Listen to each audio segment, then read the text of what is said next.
Because of fire, I helped to bring freedom and liberty back to campus. I'm Kelly Jemison. I recently graduated from Madison University.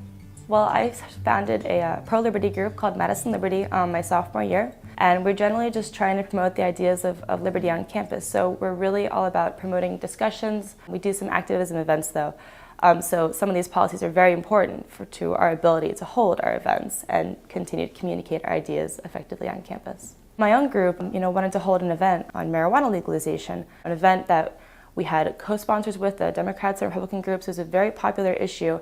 However, our posting policy prohibits the depiction of drugs or alcohol in flyers. So in order to advertise, we were worried that we actually might get in trouble just advertising this completely legitimate event on campus. So it really can be detrimental in how we run events and how we get our ideas out.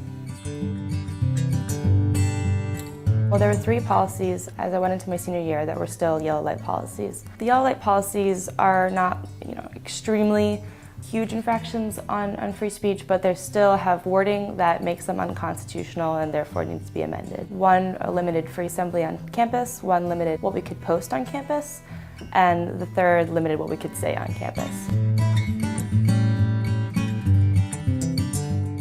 Well, I started setting up meetings with administrators, sending a lot of emails, and just generally being persistent because they weren't incredibly responsive at first. When I contacted events and planning on campus about the 2 policies under their jurisdiction, the first one they were actually very responsive to was the free assembly policy. It required that students give the university 48 hours notice before conducting any kind of free assembly. So that would mean if a tragic event or something happened and we wanted to have a candlelight vigil, we actually couldn't have it immediately. We'd have to give 48 hours notice beforehand, so we would have to wait 2 whole days.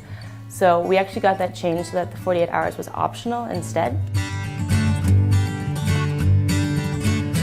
Administrators are generally willing to listen. They're not necessarily going to take action on our behalf. So it takes a lot of persistence, a lot of just continually following up, sending emails, asking for meetings, that kind of thing. Because of fire, more JMU students are fighting for their constitutional rights.